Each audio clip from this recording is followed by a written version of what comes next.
Jina langu ni David. Leo nina miaka 25. Watu wengi wanaoniona huamini mimi ni kijana wa kawaida. Lakini ukweli ni kwamba maisha yangu yamejengwa juu ya siri ambayo nimeitafuta kwa miaka mingi bila mafanikio. Siri hiyo ndiyo iliyoninyang'anya wazazi wangu, utoto wangu na amani yangu.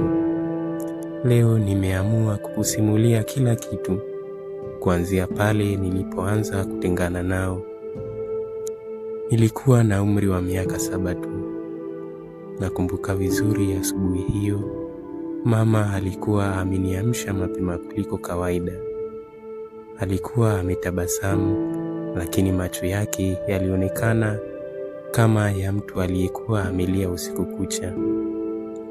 "David, amka mwanangu. Leo utakwenda kwa mjomba wako mjini kwa siku chache," alisema huku akinibusu kwenye paji la uso. Nilifurahi. Kwa mtoto wa miaka 7 kwenda mjini ilikuwa kama kwenda kwenye ulimwengu mwingine.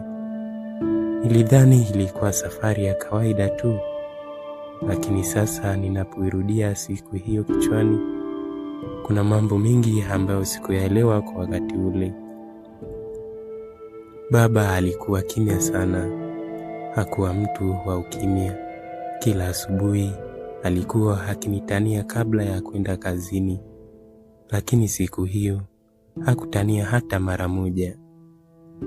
Alikuwa amesimama dirishani akitazama nje kana kwamba alikuwa akimsubiri mtu.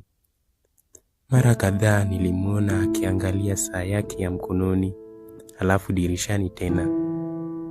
Mama aliponivalisha nguo zangu nzuri, nilimuuliza, "Mama, mbona mnanitazama hivyo?"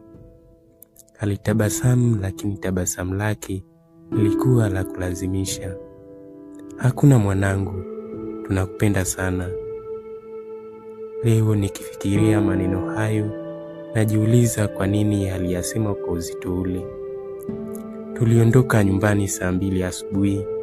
Baba ndiye aliyenipeleka kituo cha basi. Njiani hakuzungumza sana. Tulipofika kituoni, aliketi pembeni yangu, akaingiza mkono mfukoni na kunipa saa ndogo ya mkononi. "Hii ni yako kuanzia leo."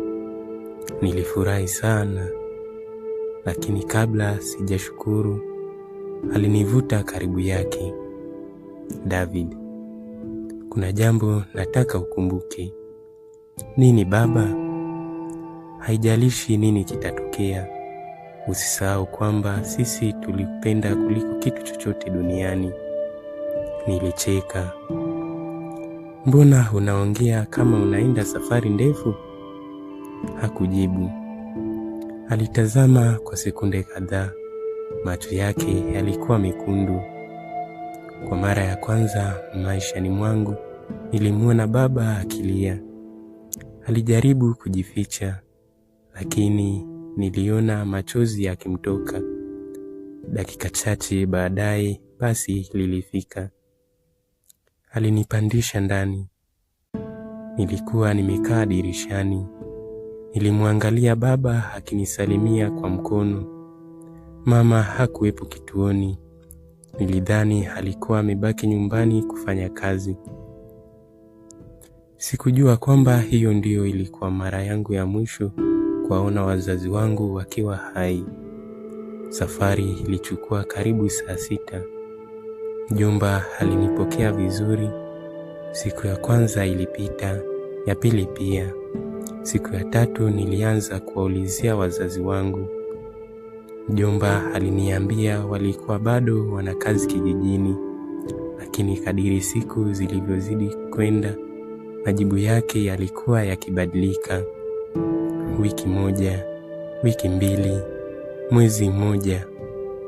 Hakuna simu, hakuna barua, hakuna mtu aliyekuja kunichukua.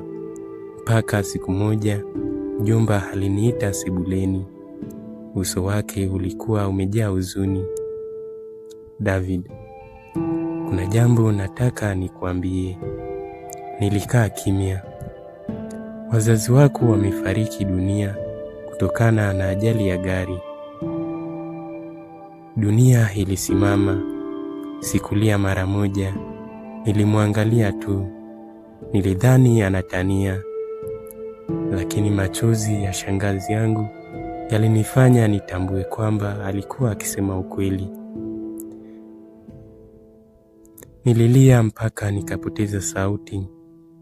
Nilitaka kurudi kijijini, nilitaka kuwaona, lakini niliambiwa tayari walikuwa wamezikwa. Sikuruhusiwa hata kuhudhuria mazishi yao. Miaka ilipita, nikaanza shule, nikahitimu, nikaanza kufanya kazi, lakini kuna jambo moja lilikuwa linanitesa kila siku. Kila nilipoulizia kuhusu ajali ya wazazi wangu, kila mtu alitoa maelezo tofauti.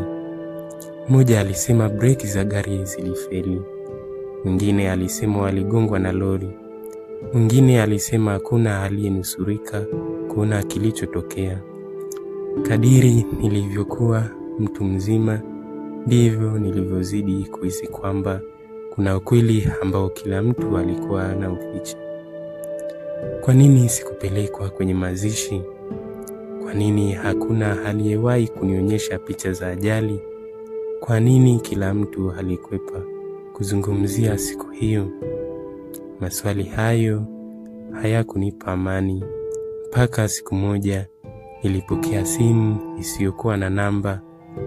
Nilipopokea hakukuwa na salamu, sauti ya mwanamume iliyosema kwa utulivu, kama unataka kujua ukweli kuhusu kifo cha wazazi wako, rudi kijijini ulipozaliwa.